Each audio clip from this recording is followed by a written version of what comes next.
que l'absence de châtiment et de discipline dans ce monde est signe qu'un jugement beaucoup pire nous attend. Hébreux 12,6 à 8 Car le Seigneur corrige celui qu'il aime. Il châtie tous ceux qu'il reconnaît pour ses fils. Supportez vos souffrances. Elles servent à vous corriger. C'est en fils que Dieu vous traite. Quel est le fils que son père ne corrige pas?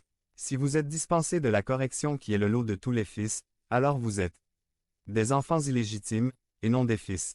Hébreux 12, 10, 11 Nos parents nous corrigeaient pour un temps limité, selon leurs idées, mais Dieu, c'est pour notre bien qu'il nous corrige, afin de nous faire participer à sa sainteté. Certes, sur le moment, une correction ne semble pas être un sujet de joie mais plutôt une cause de tristesse. Mais par la suite, elle a pour fruit, chez ceux qui ont ainsi été formés, une vie juste, vécue dans la paix. Il ne faut surtout pas penser à Dieu comme un méchant juge qui tient un gros marteau et dès qu'il voit que vous avez pris le repas de façon indigne, paf, il vous tape sur la tête. 25 ans d'infirmité pour elle. C'est pour notre bien qu'il nous corrige, afin de nous faire participer à sa sainteté. Vous n'aurez jamais une overdose de discipline. 4.11. 2. La conséquence de manger et de boire dignement. Au verset 23, 24, 25 il nous raconte l'inauguration du repas du Seigneur. Je trouve très important à noter que la première chose qui est dite par rapport à notre observation de cet événement est celle-ci. Car toutes les fois que vous mangez ce pain et que vous buvez cette coupe, vous annoncez la mort du Seigneur. Jusqu'à ce qu'il vienne un corps 11.26. Si vous cherchez le grand verset qui décrit ce qui se passe lors de l'observation de la scène, le voici. Si nous mangeons ce pain, si nous buvons cette coupe, alors nous annonçons la mort du Seigneur, jusqu'à ce qu'il vienne. Mais c'est beaucoup plus qu'annoncer un événement historique. Regardez le verset 25. Cette coupe est la nouvelle alliance en mon sang. Une alliance parle d'un lien intime entre deux entités. Pensez à l'alliance de mariage, souvent suivie d'un repas. Ce repas est un repas d'alliance. Nous annonçons donc, plus que la mort du Seigneur. Nous proclamons notre participation à cette alliance conclue lors de sa mort. En mangeant ce pain et en buvant cette coupe, je participe à ce repas d'alliance. Je proclame ma place dans cette nouvelle alliance. Christ est à moi. Nous sommes liés pour toute l'éternité. Voici la coupe de la nouvelle alliance. Je la prends, je la bois, car la mort de Christ est pour moi. En observant dignement la scène, je proclame la mort de Christ et ma part dans l'alliance acquise par sa mort. Pensez à la personne qui entre pour la première fois dans cette salle et voit plus de 100 personnes prendre ensemble ce repas du Seigneur.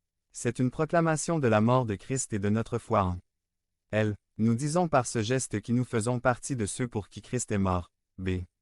En observant dignement la scène, je renouvelle et proclame ma communion avec Christ en tant que mon Sauveur et Seigneur. Pour le voir énoncé d'une façon positive, il faut voir un corps 10.16.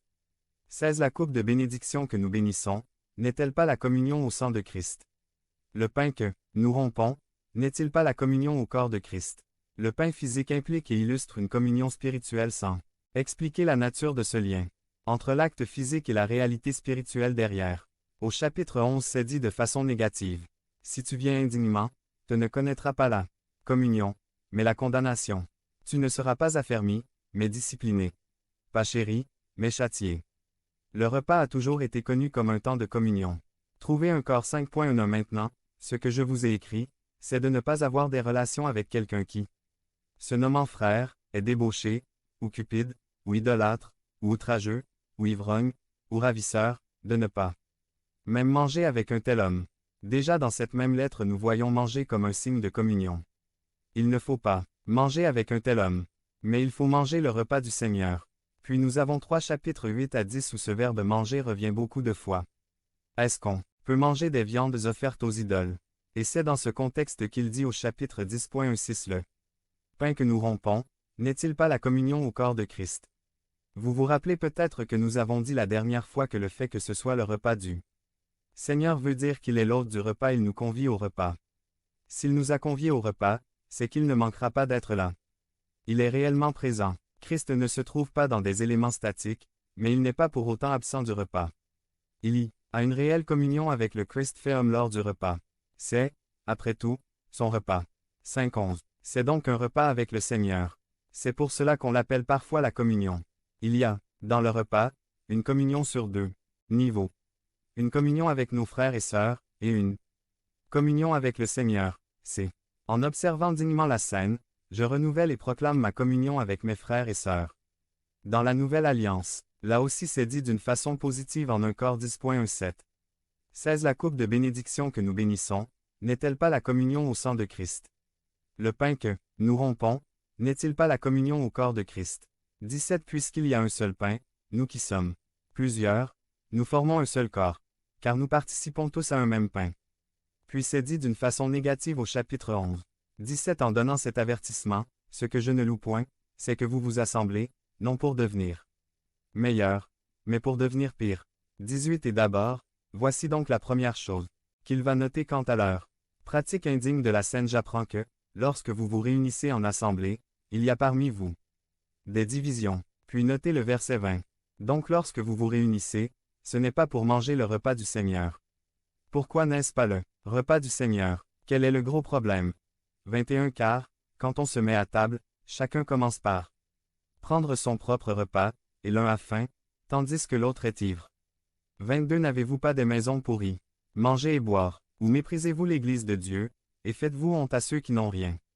Que vous, dirai-je, vous louerai-je, en cela je ne vous loue point.